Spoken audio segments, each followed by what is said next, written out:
Right. Now, see, from the biblical perspective, what happens here is, yes, there is the mention of crucifixion. Yes, there is a mention of what you call somebody being hanged on the cross. Yes, there is a mention of Jesus being tortured on the cross, being nailed on the cross, and so on and so forth. However, what we are questioning or challenging is that did he die on the cross? From an Islamic perspective, as we discussed earlier, that it was not Jesus who was put on the cross. So that is done and dusted. But what happens here now, from a Christian perspective, if you present the Islamic approach or a perspective, they may not agree to it.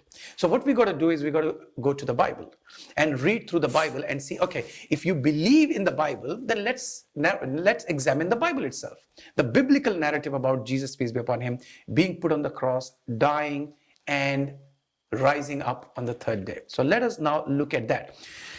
What happens here is, from a Muslim perspective, when we do comparative religion, when we do comparison of these two scriptures, the Quranic narrative and the biblical narrative, we see them in conciliation rather in contradiction. And this would be what you can call a surprise for many of the Christians. Because what I'm trying to say is, from the biblical perspective, when we read through it, we do not find Jesus dying on the cross. So that is where the challenge lies for a Christian. So let me put it this way. When Jesus was asked by the Jews, as mentioned in Gospel of Matthew, chapter 12, verses 38 up until 40, the people were asking Jesus and they were challenging him. They were saying, show us a sign. Oh, Master, show us a sign. Now, Jesus, peace be upon him, while he did a couple of miracles, according to the Bible, as well according to the Islamic narrative, but here he puts all the apples in one basket. And he says, you, an evil and adulterous generation, you seek after a sign. No sign shall be given to you except the sign of Jonah. Now, what is the sign of Jonah? The sign of Jonah is that Jonah, peace be upon him, he was thrown into the ocean because he left the city. And when he was thrown into the ocean, a big fish, that is a whale, swallowed him. And he was in the belly of the whale for 3 days and 3 nights. And then he was pushed out. He came back to the shore alive. So this was, in a nutshell, what the story of the sign of Jonah is. So when Jesus, peace be upon him, here is saying that no sign shall be given to you except the sign of Jonah, that means now that to prove it to the Jews that Jesus is the Messiah, is the Christ, is the chosen person of God, is the chosen messenger of God, Jesus is giving only one proof, one miracle, one sign. And he's saying the sign of Jonah. Then he mentions the sign of Jonah. He says that as Jonah was in the belly of the fish 3 days and 3 nights, so shall the Son of Man be in the heart of the earth 3 days and 3 nights. So Jesus, peace be upon him, is now very explicitly saying, I've got this evidence. If this is proved, I am the messenger of God. I am the chosen person of God. I am the prophet of God. Or that you got to believe me as Messiah, the Christ. Now, interestingly, when you unfold this sign, it opens the Pandora box for the Christians. The Christian believes that Jesus was put on the cross and he was nailed, and because of the torture and the pain, he died. And when he died, they took him off the cross and they put him in the sepulchre, in the big room. And after 3 days, when they went to check, they saw that Jesus was alive. So what the Christians believe is Jesus was put on the cross and he died. And after 3 days, he rose back to life. So he was resurrected. This is what their entire belief is.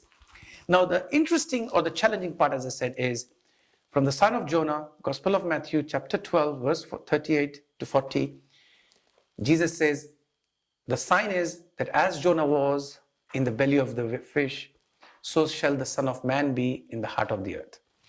Now, when we unfold this, Jonah, when he was thrown in the ocean, Jonah, when he was swallowed by the fish, Jonah, when he remained in the belly of the fish, Jonah, when he was expelled from the fish or from the mouth of the fish, In all these instances, what was the miracle?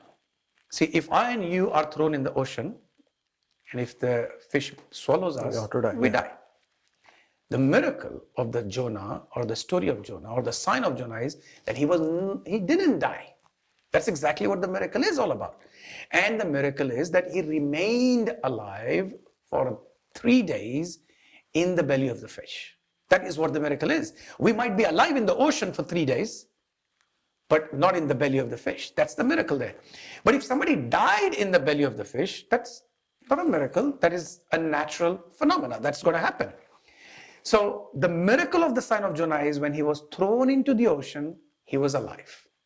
When he was swallowed by the fish, he was alive. When he remained in the belly of the fish for 3 days, he was alive. And when he was expelled by the fish, when he was thrown out from the belly of the fish, he remained alive and he reached the shore alive. That's the miracle. So when Jesus has to fulfill the sign of Jonah, one of the aspects, rather I would say the only aspect for Jesus to fulfill in the sign of Jonah is to be alive. So when Jesus was put on the cross, he was alive. When he was taken down from the cross, he should have been alive. When he was put or placed in the sepulchre for 3 days, he remained alive. And when he came out of the tomb, he was alive.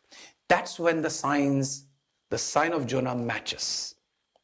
If he died in any of these 4 instances, the matter is closed. There is no miracle. There is no fulfillment of the sign of Jonah. So the Christian generally takes this U-turn and they say, no, it is not about being alive, but it is about the time, the 3 days. All right. So while you are having a discussion, it's always good to be a bit flexible and, be inclusive. And they say, okay, no, this is not the case. That is the case. Okay, that's fine. We'll come back to it, but let's go to this first. So what they're claiming is, no, he was in the sepulchre, in the tomb, 3 days and 3 nights there. Now, the issue here is, again, according to the biblical narrative and according to the Christian belief there, Jesus was put on the cross on Friday and he was taken down on Friday before the evening because of the day of Sabbath. The Saturday, which happens to be the day of Sabbath for the Jews, according to the Deuteronomy, the book of Deuteronomy, nobody should be hanged, nobody should be crucified, nor be left hanging on the cross on the day of Sabbath. So what the Jews had to do is, when they were in a hurry to put him on the cross, to kill him, because they were sure that this man is going to bring a revolution. This man is now bringing a change in the society. So they wanted to get rid of him. So they were quick in putting him on the cross on Friday. They went from one judge to the other judge, from the second judge to back to the first judge. And they wanted to make sure this man dies today. So since the morning of Friday, they were getting all of this done. By the afternoon of Friday, they hanged him. They put him on the cross. And before the evening, they put him down. They took him off. And they put him in the tomb. So what their claim is now that on the Friday, he was taken down, he was put in the tomb in the evening. So Friday night, he remained there the Saturday morning, he remained there the Saturday evening and night, and when they went on the Sunday, they saw the tomb, the stone was moved, the winding was all piled up, and Jesus was moving and alive. He wasn't there. Now this means that if you counted Friday evening, Saturday morning, Saturday evening, Sunday morning, that's the best you can get through. But if somebody argues, no, be a bit more flexible, you're being too picky, you're saying it was not 6 p.m. in Friday evening, because, in Melbourne, we've got different time zones as well. So let's be more flexible. So let's put Friday day, Friday night, Saturday day, Saturday night, Sunday day. It's still not coming to 3 days and 3 nights. So even if you go with the time zone approach, this sign, this miracle, this parable, this proof was not fulfilled with Jesus, peace be upon him. So the only argument that truly means that Jesus fulfilled this sign is not about the time duration, but being alive. That is what is there. So as your query was that, what was all happening in that duration. So according to the Christian belief, Jesus was put on the cross, and see, from an Islamic perspective or from a Muslim argument, say, for the sake of argument, from a Muslim perspective, let's agree to it. That Jesus was the one who was put on the cross. Let's agree to that he was nailed Let's agree that he was taken down. Let's agree that he was put in the tomb. And let's agree that on Sunday he was up and walking. We don't have a problem with that for an instance.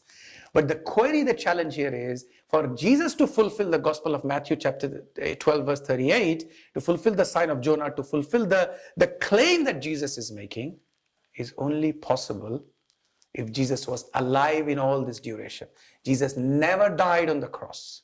You may have put the man on the cross, you may have nailed him, you may have broken his legs, but he did not die. That is what the narrative from the Bible can be seen.